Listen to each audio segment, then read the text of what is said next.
ಅಜ್ಜಿ, ಅತ್ತೆ, ರಾಣಿ.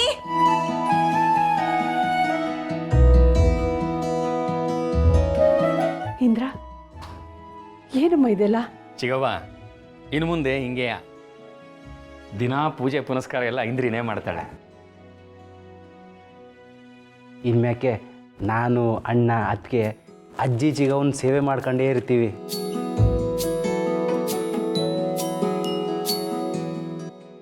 ಅತ್ತೆ, ನೆನೆ ಮನು ಹೇಳಿಲ್ವಾ ನಾವೆಲ್ಲ ಒಟ್ಟಿಗೆ ಚೆನ್ನಾಗಿ ಜೀವನ ಮಾಡಬೇಕು ಅಂತ.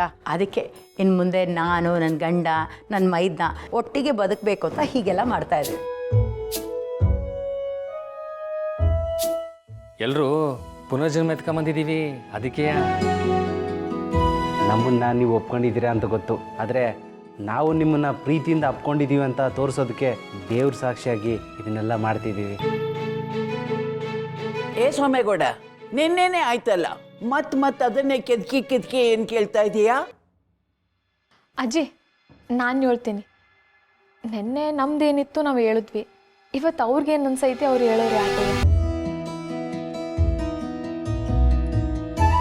ಏನೇ ಆದ್ರೂ ಸಂದಾಗಿರೋದು ನಮ್ಮನೇನೆ ಅಲ್ವೇ? ಅಣ್ಣ, ಅದಕ್ಕೆ ಹೊಸ ಬಟ್ಟೆ ಒಡವೆ ಎಲ್ಲ ಹಾಕ್ಕೊಂಡಿದ್ದೀರಲ್ಲ, ನೀವಿಬ್ರು ನೋಡೋದಕ್ಕೆ ತುಂಬ ಚೆನ್ನಾಗಿ ಕಾಣಿಸ್ತಾ ಇದ್ದೀರಾ.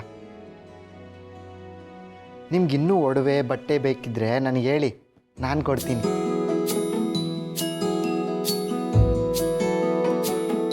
ಈ ನಾಯಿಂದ ರೊಟ್ಟಿ ಕೇಳ್ಕೊಂಡು ಇಸ್ಕೊಳ್ಳೋ ಕರ್ಮ ಯಾವನಿಗೆ ಬೇಕು?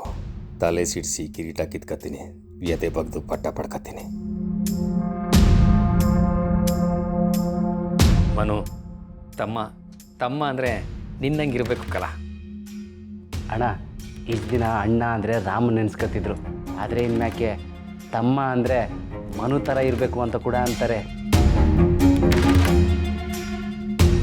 ನಿಜ ನಿಜ, ರಾಣಿಯಿಂದ ಮನುವಿಂದ ತಿಳ್ಕೊಳ್ಳೋದು ತುಂಬ ಇದೆ.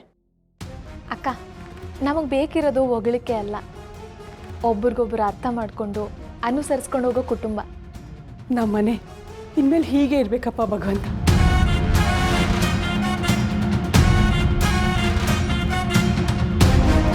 ಕುಟುಂಬ ಅನ್ನೋದೇ ಮರ್ತು ಹೋಗಿರೋ ಈ ಕಾಲದಲ್ಲಿ ಎಲ್ಲರೂ ಒಗ್ಗಟ್ಟಾಗಿರೋದೇ ಹೆಚ್ಚು. ಆದರೆ ಈ ಮನೆಯಲ್ಲಿ ಒಗ್ಗಟ್ಟಿಗೆ ಕೊರತೆ ಇಲ್ಲ ಅಂತ ನನಗೆ ಅನ್ನಿಸ್ತಾ ಇದೆ. ಯಾವ್ರು ಕಂಡುಬಿಟ್ರೆ ಎಷ್ಟೊತ್ತು ಸುಮ್ತೆ. ಈ ಮನೆ ಗಂಟಿದ ಕಂಟಕ ಕಳೆದೋಯ್ತು ಅಂತ ತಿಳ್ಕೊ. ನಿನಗೆ, ಮನುಗೆ, ರಾಣಿಗೆ ನಾನು ಎಷ್ಟೊಂದು ಕಷ್ಟ ಕೊಟ್ಟಿದ್ದೀನಿ. ರಾಣಿಯಿಂದ ನಾನು ಬುದ್ಧಿ ಕಲ್ತದ್ದಾಯ್ತು, ಈಗ ಈ ನನ್ನ ಮಕ್ಕಳಿಗೂ ಕಲಿಸಿದ್ದಾಯ್ತು. ಇನ್ಮೇಲೆ ಈ ಮನೆ ಮಾಸ್ತಿ ಕೊಪ್ಪಲಿಗೆ ಫೇಮಸ್ ಆಗುತ್ತೆ. ಎಲ್ರೂ ಇದ್ರೆ ಈ ಥರ ಇರಬೇಕು ಅಂತ ಹೇಳ್ತಾರೆ ಅಲ್ವಾ? ಹೌದೌದು ಮನು, ನೋಡ್ತಾ ಇರೋ ಇನ್ನು ಮ್ಯಾಕೆ ಈ ಮನೇನ ಹೆಂಗೆ ಮಾಡ್ತೀವಿ ಅಂತ.